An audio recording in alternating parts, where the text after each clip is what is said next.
Hello, everyone. It's Diana Rankin, and it's Friday afternoon. I did make it on Friday this week, didn't I? I have a question from one of our viewers, and we're going to get that answer from Phillip shortly. It's really a rather interesting question, as so many of your questions are. We come together usually Friday afternoons, and I welcome those that come on the live chat. It's always good to see you, but I know most of you can't make the live chat, so it's good to hear your comments or read your comments when you post them below.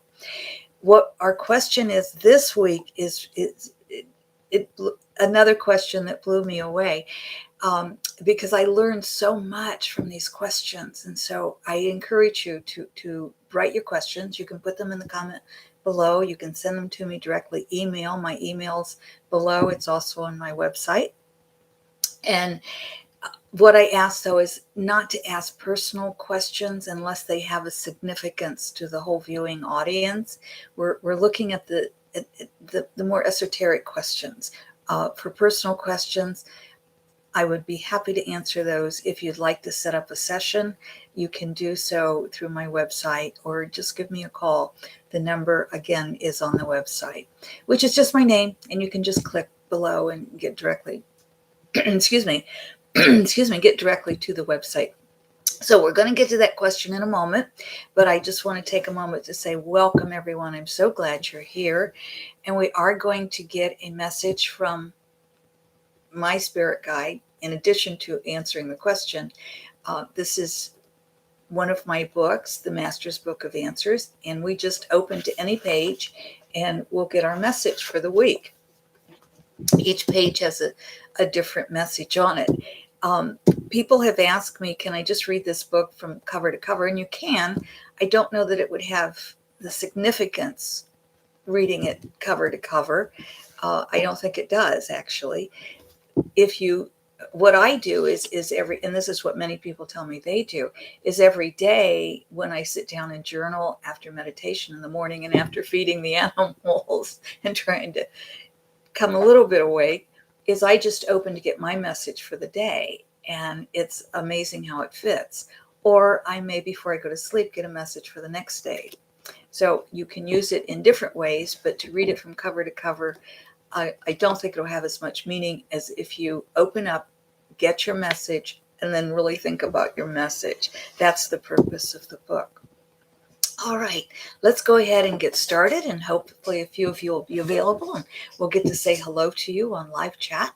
But if not, thank you for being here today, all of you who do listen to this video, and those of you who support this channel. I'm so grateful for helping me get the word out to others, because as you know, the word is love, and that's an action verb. But today we're going to talk about something a little bit different, and it has to do with our spiritual development, believe it or not. Here are the questions, because there are two. Why is it that we remember certain seemingly insignificant things with clarity and yet fail to remember more significant things? Second question is there a higher purpose or higher process at work that determines what we remember in this lifetime and what we do not? Well, let's get right to the answer, shall we?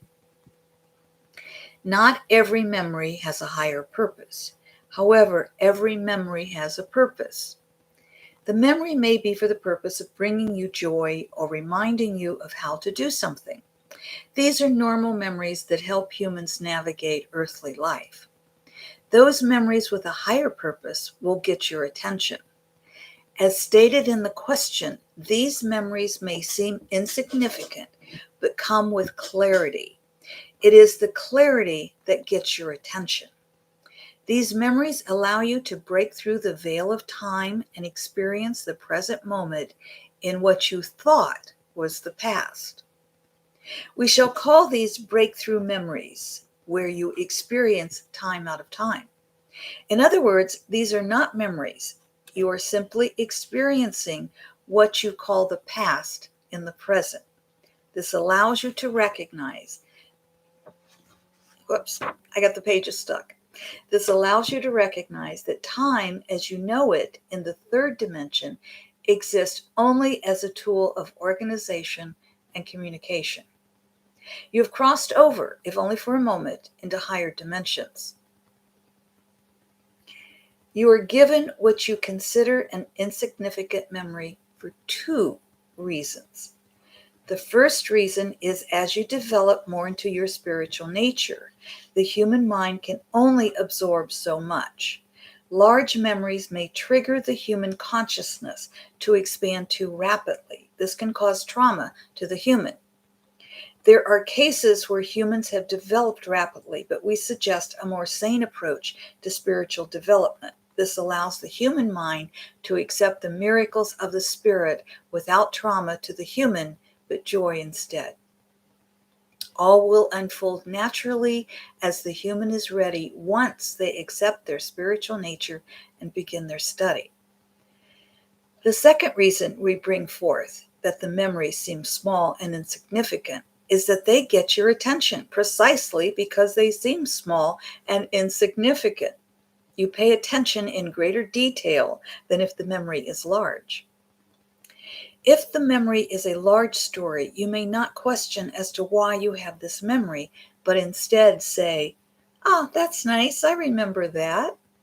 Whereas with the insignificant memory, you say, "Why am I remembering this?" You are to ask this question and more. You may ask, for example, "What does this have to do with my life now?" Or, "Is there something in this memory that needs healing?" There are many questions of this nature it would behoove you to ask. These questions will help you to heal old patterns and grow. This helps you grow on both your spiritual path and on your human path, for they are entwined. As growth takes place through desire, study, practice, and determination, more memories will appear. Many will still seem insignificant. They are not. Other memories of greater length will appear as you develop and become comfortable moving through dimensions. We remind you that even so this is your natural state. We ask that you allow your development to happen naturally. Working with a teacher or guide is always wise. Spiritual development should not be forced. You can move rapidly and often have breakthroughs and take leaps. And just as often, you must stay at a plateau to master the steps there. Oh, how often I've been at a plateau. Phillip ends by saying, even when working with a teacher, you are not to rush, but to go at your own pace. So this question about these insignificant memories we have, Phillip is telling us they're not memories. We're actually moving through dimensions.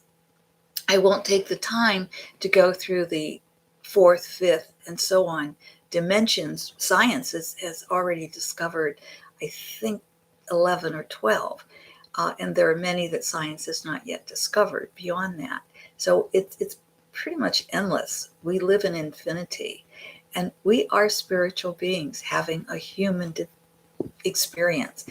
Let's enjoy the experience as much as we can. Is it easy? I don't think so. But I think we have to dwell on those moments where the sun is rising and see the beauty of the pattern, see the beauty of love in all of nature, and find that in our own lives. Let's get our message, shall we? All right, here we go. If you heard left, our intuition's in sync. If you heard right, then that's a message that you need to pay attention to. But here's the message for everyone. Life is an adventure, not a chore. I love it. Life is an adventure, not a chore. And I always love how our universal message for everyone goes along with the question and the answer to the question.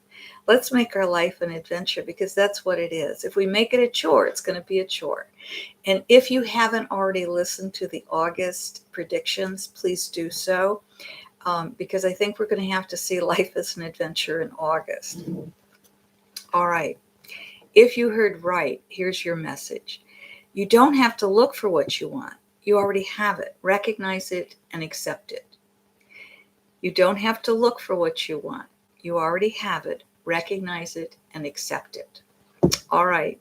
For all of us, though, let's remember, life is an adventure, not a chore. Let's enjoy the adventure and go forth. And I remind you, always please go forth with love. Love is an action verb. We're going to be needing to add love as much as we can to our own lives and our own worlds. As we add it to our personal world, it spreads out there into the greater world. So I thank you all for the love that you give to me. I am so grateful. And I'm so grateful. I'm seeing people come forth, and I do miss you in the chat. So if we can do that, let's do it next week. If not, I will see you in the comments below. Thank you so much for accepting the love I send to you. Until later, my friends, enjoy, be safe, and be healthy. Bye for now.